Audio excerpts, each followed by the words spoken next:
खबरों की ओर। राजस्थान विधानसभा की कार्यवाही 15वीं विधानसभा के 8वें सत्र की 30वीं बैठक और विधानसभा में आज बीजेपी रहेगी हमलावर। आपको बता दें कि लाल डायरी के मुद्दे पर आज फिर से हंगामा बरपेगा।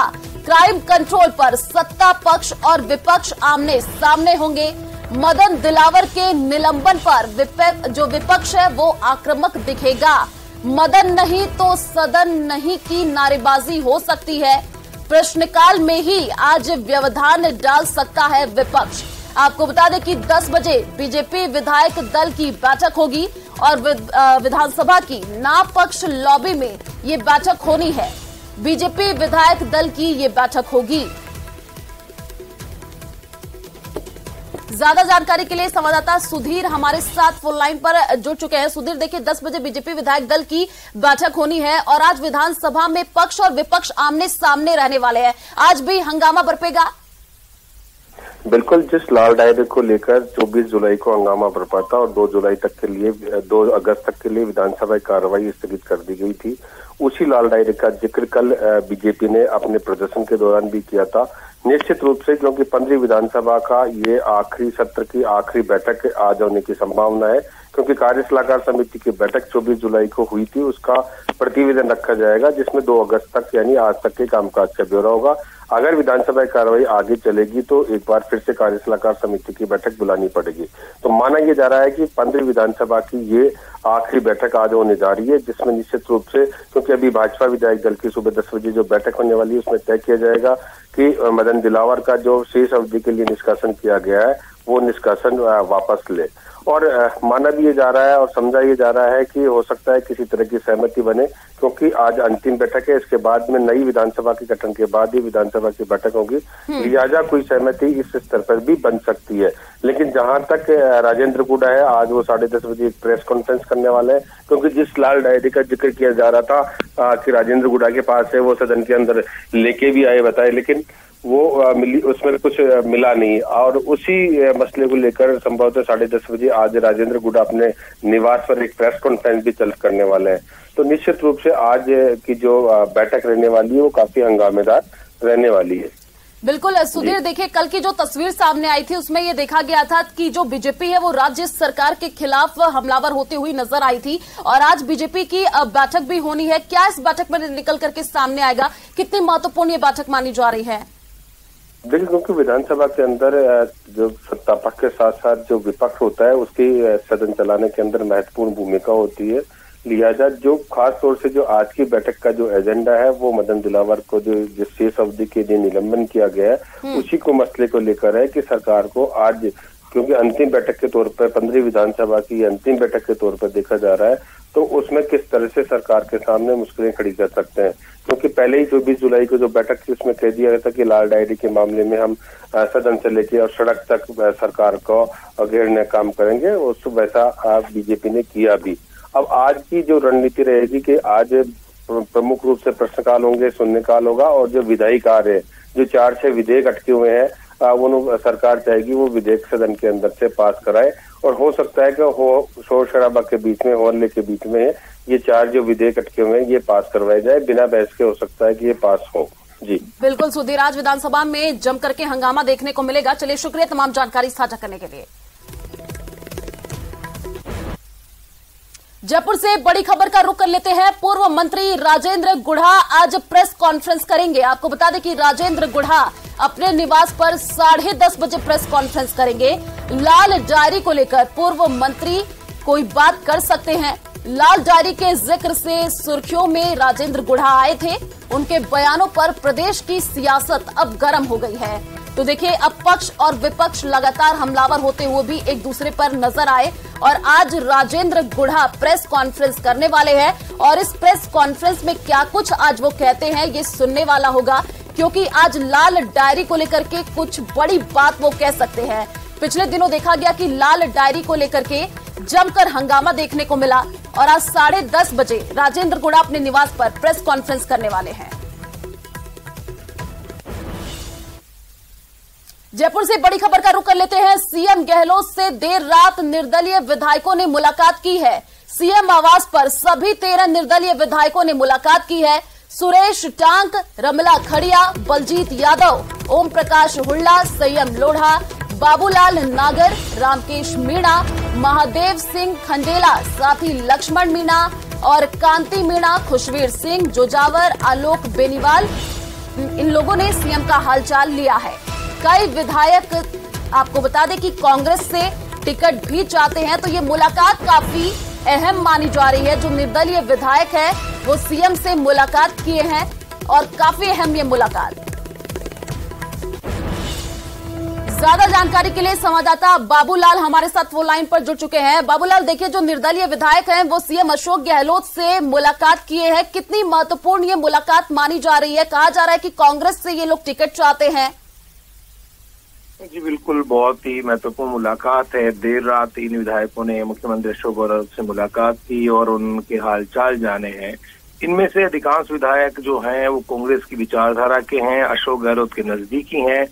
मगर पिछली बार यानी 2018 में इनको कांग्रेस पार्टी का टिकट नहीं मिल पाया था, क्योंकि ये जहां से विधायक चुने गए हैं वहां पर कांग्रेस पार्टी की ओर से सचिन पायलट के जो समर्थक थे उनको टिकट मिले थे। तो इस वजह से इनके मन में एक डर भी है कि अब चुनाव की रणभेरी बजने वाली है, विधानसभा के सत्र का आज आखिरी दिन है, तो उससे पहले तमाम ये जो विधायक हैं ये मुख्यमंत्री के पास जाकर एक अश्योरेंस चाह रहे थे, एक आश्वासन भी ये चाहते हैं कि उनका आगे क्या होगा, क्या कांग्रेस पार्टी उनको टिकट देने जा रही है या फिर वो अपनी अलग राह तलाशें। तो ये लोग एक भरोसा चाहते हैं मुख्यमंत्री अशोक गहलोत से, और इनको लग रहा है कहीं न कहीं कि सरकार सुबह यानी कि प्रदेश में सरकार रिपीट हो सकती है। ऐसे में ये लोग कांग्रेस में अपना फिर से भविष्य तलाश रहे हैं और अशोक गहलोत को फिर से मजबूत करना चाह रहे हैं, क्योंकि सीएम ने इनमें से कईयों को सलाहकार बनाया हुआ है, किसी को कुछ जिम्मेदारियां और दी हुई हैं। तो ये जो विधायक हैं ये चाहते हैं कि 2023 के दिसंबर महीने में इस बार जब चुनाव हो तो उन्हें कांग्रेस पार्टी टिकट दे, ताकि वो फिर से कांग्रेस में ही अपना राजनीतिक करियर बना सके। क्योंकि पिछली मर्तबा 2018 में इन्होंने लाख कोशिश की थी लेकिन टिकट नहीं मिले। सुरेश टांक की बात अलग है कि वो किशनगढ़ से चुनाव लड़ रहे थे। रमीला खड़िया जो है कुशलगढ़ से चुन करके आई है, वो कांग्रेस की विचारधारा की है, लेकिन निर्दलीय ही उन्होंने चुनाव जीता, फिर अशोक गहलोत को समर्थन दिया। बलजीत यादव कांग्रेस के विचारधारा के नहीं है, लेकिन वहां समीकरण ऐसे बने कि वो जीत के आए और फिर अशोक गहलोत की सरकार को उन्होंने समर्थन दिया। ओम प्रकाश हुड्डा बीजेपी के विधायक रहे हुए हैं, टिकट नहीं मिला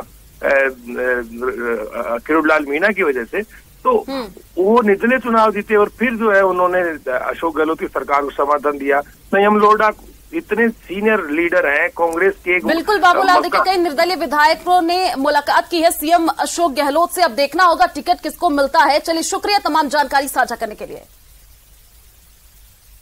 जयपुर से बड़ी खबर का रुख कर लेते हैं। बीएसपी की प्रेस कॉन्फ्रेंस आज होनी है। केंद्रीय कोऑर्डिनेटर रामजी गौतम कॉन्फ्रेंस करेंगे। प्रदेश अध्यक्ष भगवान सिंह बाबा भी मौजूद रहेंगे। दोपहर 3:30 बजे बीएसपी की प्रेस कॉन्फ्रेंस होनी है। तो ये बड़ी जानकारी, बीएसपी की आज प्रेस कॉन्फ्रेंस होनी है। और देखिए, आने वाले दिनों में विधानसभा का चुनाव होना है और बीएसपी प्रेस कॉन्फ्रेंस करेगी और देखना होगा कि आज इस प्रेस कॉन्फ्रेंस में क्या कुछ कहा जाता है। जयपुर से एक और बड़ी खबर का रुख कर लेते हैं। नूह में ब्रज मंडल यात्रा के दौरान हिंसा मामला देखने को मिला है। आज बजरंग दल जयपुर में प्रदर्शन करेगी। शहर के अलग अलग 5 इलाकों में ये प्रदर्शन होगा। शाम 6 बजे बजरंग दल द्वारा ये प्रदर्शन किया जाएगा। तो अलग अलग इलाकों में आज प्रदर्शन होना है। 6 बजे बजरंग दल द्वारा प्रदर्शन किया जाएगा।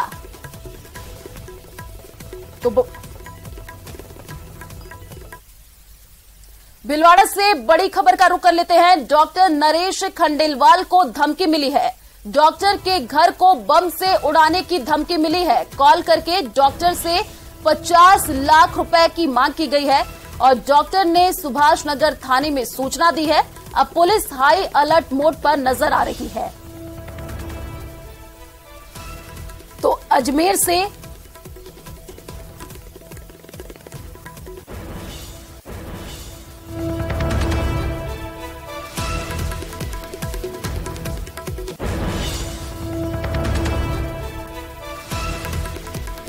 डॉक्टर के घर को बम से उड़ाने की धमकी मिली है और 50 लाख रुपए की मांग भी की गई है।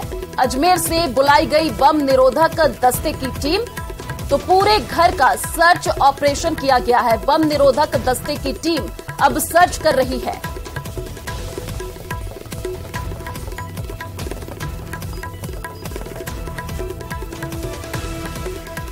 निजी अस्पताल के डॉक्टर नरेश खंडेलवाल के पास आज एक कॉल आता है, धमकी भरा कॉल आता है। घर को उड़ाने की धमकी दी जाती है, घर में बम रखने की बात की जाती है। हमारे साथ डॉक्टर नरेश खंडेलवाल हैं, आइए इनसे जानते हैं क्या पूरा मामला रहा। अजमेर से बम निरोधक दस्ते की टीम बुलाई गई है, पूरे घर को छाना गया है। SHO सुभाष नगर भी यहाँ पे हैं। आइए बात करते हैं डॉक्टर नरेश खंडेलवाल से। सर, क्या मामला है, कितने बजे कॉल आया था? 2:52 पे फ़ोन आया था, लगभग 2:52 पे दोपहर के टाइम पे। तो फ़ोन आया तो लैंडलाइन पे फ़ोन आया, तो मेरी मैडम ने फ़ोन रिसीव किया था। तो सामने जो व्यक्ति था उसने ये पूछा कि ये डॉक्टर नरेश खंडेलवाल जी का घर है क्या? तो मेरी मैडम ने कहा हाँ। तो फिर उसने कहा कि डॉक्टर, धीरे धीरे बोल रहा था वो, डॉक्टर नरेश खंडेलवाल जी को सूचित किया जाता है कि इनके घर में बॉम्ब लगाया हुआ है। अगर शाम तक 50 लाख रुपए अगर उसको नहीं पहुंचाए तो घर को बॉम्ब से उड़ा दिया जाएगा। तो ये सुनकर मैडम ने फ़ोन तुरंत काट दिया। फिर मैंने सुभाष नगर थाने में इस संबंधित पुलिस को सूचना दी। उसके बाद कॉल आया, लेकिन फिर मैडम ने रिसीव नहीं किया उन कॉल्स को। उसके बाद इन्होंने सुभाष नगर थाना को सूचना दी, पुलिस हाई अलर्ट मोड पर आई। हमारे साथ थाना अधिकारी हैं, अजमेर की टीम को बुलाया गया है। अभी पूरा अंदर सर्च हुआ है। आइए बात करते हैं। सर, सर्च किया गया है, क्या हाथ लगा, क्या लग रहा है आपको?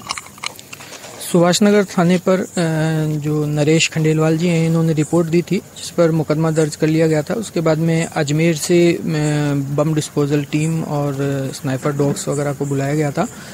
इनके घर की तलाशी ली गई, पूरी तरह से चेक किया BDS टीम द्वारा, और उसमें इन्होंने चेक करके और अपनी तरफ से यही बताया कि इस तरह की कोई भी चीज़ यहाँ पर अंदर नहीं पाई गई है। BDS टीम ने अपनी तरफ से यही बताया है कि यहाँ पर इस तरह की कोई चीज़ हमारी तरफ से नहीं पाई गई है।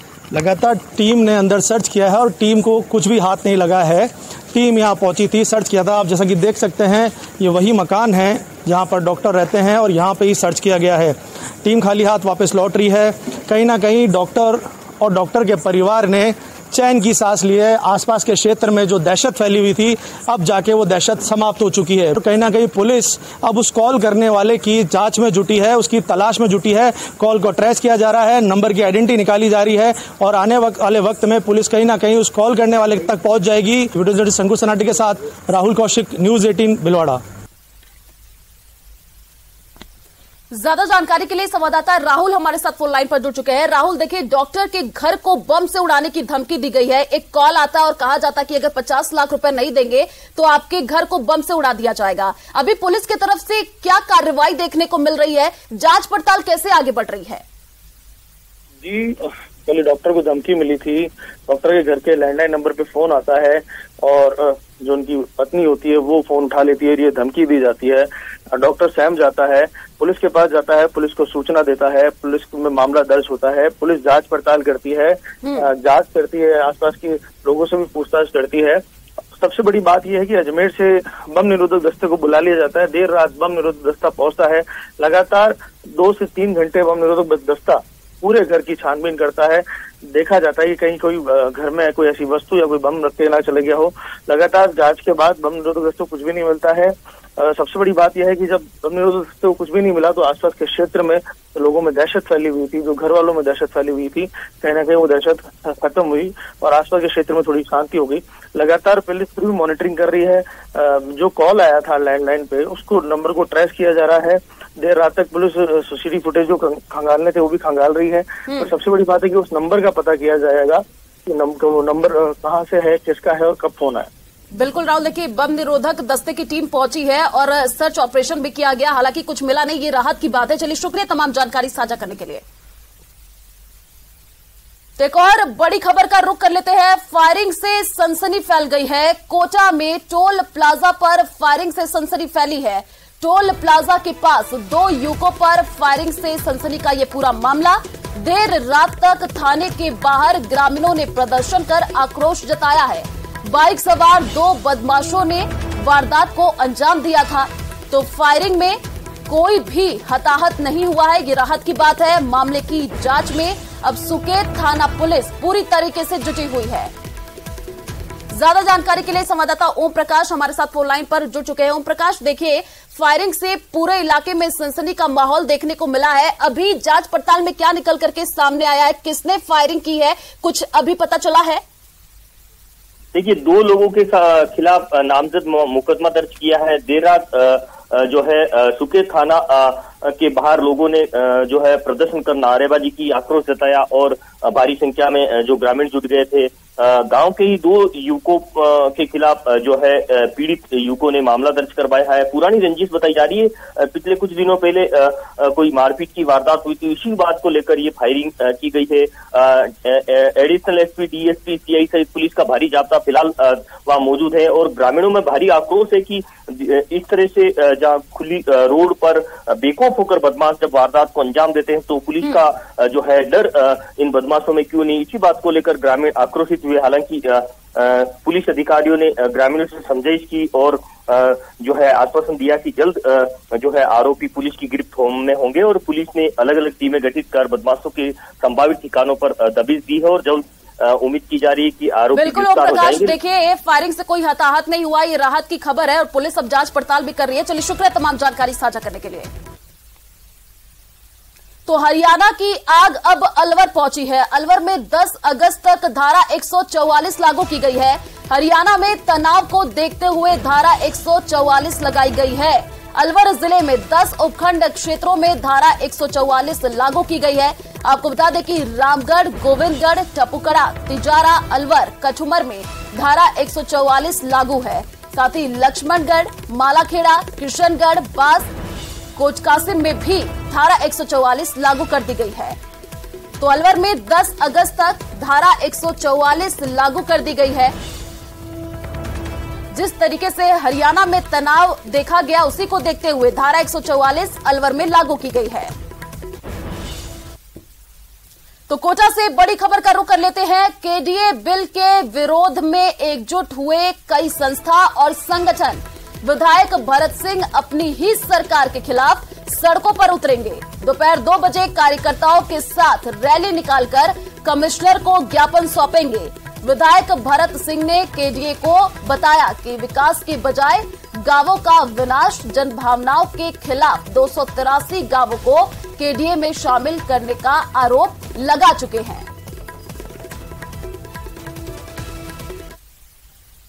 तो एक और बड़ी खबर का रुख कर लेते हैं। कोटपुतली शहर में पीएनबी बैंक के एटीएम बूथ में मशीन पर पेट्रोल डालकर आग लगाने की घटना सामने आई है। सीसीटीवी फुटेज वहां का सामने आया है और सीसीटीवी फुटेज के आधार पर पुलिस बदमाश की तलाश कर रही है। आपको बता दें कि जानकारी के मुताबिक पीएनबी बैंक के एटीएम बूथ में घुसकर एक युवक ने मशीन पर बोतल से पेट्रोल डालकर आग लगा दी थी। समय रहते आग पर काबू पा लिया गया था, जिससे मशीन में रखे करीब 17 लाख रुपए जलने से बच गए। फिलहाल पुलिस मामले की जांच पड़ताल में जुटी हुई है। चलिए रुक करते हैं एक और बड़ी खबर की ओर। सुप्रीम कोर्ट से राजस्थान सरकार को बड़ी राहत मिली है। राज्य सरकार को हजारों करोड़ की राहत मिली है।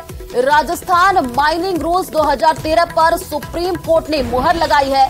राजस्थान हाई कोर्ट का जो फैसला वो रद्द। सुप्रीम कोर्ट का बड़ा फैसला सामने आया। 50,000 से अधिक माइंस की ऑक्शन की राह अब आसान हुई है। ऑक्शन के जरिए सरकार को कई हजार करोड़ की आमदनी और 1950 से 2013 तक फर्स्ट कम फर्स्ट सर्व के आधार पर आवंटन होता था।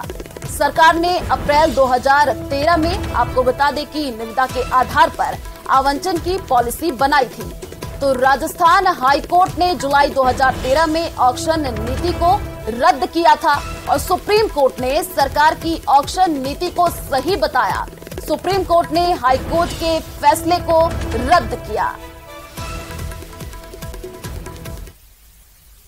तो चलिए रुक करते हैं एक और बड़ी खबर की ओर। भरतपुर में बसपा से कांग्रेस में शामिल हुए 4 विधायकों की सर्किट हाउस में गोपनीय रूप से बैठक हुई है और इस बैठक में करौली विधायक लाखन मीणा, नगर विधायक वाजिब अली, तिजारा विधायक संदीप यादव और नदबई विधायक जोगिंदर सिंह अवाना मौजूद रहे। बैठक के बाद चारों विधायकों ने रेंज आईजी और संभागीय आयुक्त से मुलाकात भी की। जानकारी के अनुसार गोपनीय बैठक में आगामी विधानसभा चुनावों के बारे में चर्चा की गई है।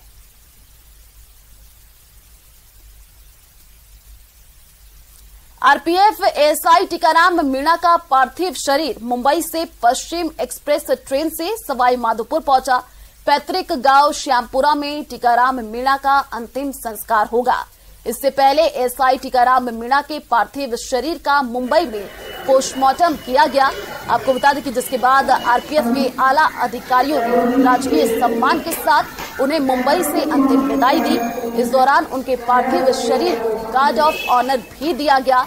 आपको ये भी बता दें कि मुंबई जयपुर ट्रेन में आरएएफ कांस्टेबल द्वारा की गई फायरिंग में सवाई माधोपुर जिले के श्यामपुरा के एएसआई टीकाराम मीणा को गोली लग गई थी, जिससे उनकी मौके पर ही मौत हो गई थी।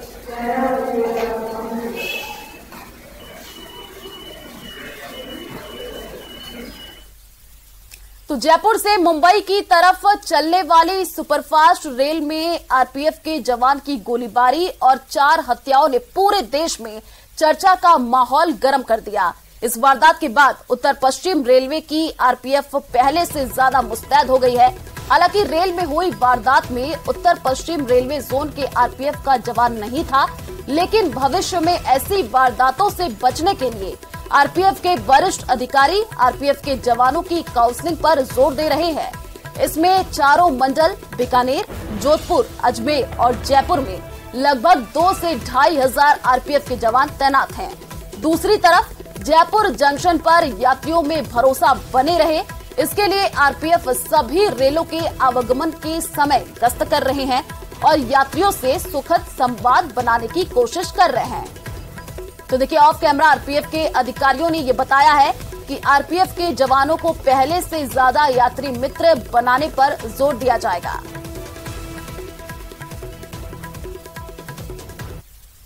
अलवर से बड़ी खबर का रुख कर लेते हैं। एमएलए बाबूलाल बैरवा के पीए बीरू बैरवा पर रेप की एफआईआर। तो विधायक बाबूलाल का भतीजा है बीरू बैरवा। खेड़ली थाने में देर रात रेप की एफआईआर दर्ज हुई। आपको बता दें कि 43 साल की महिला ने ये मामला दर्ज कराया है।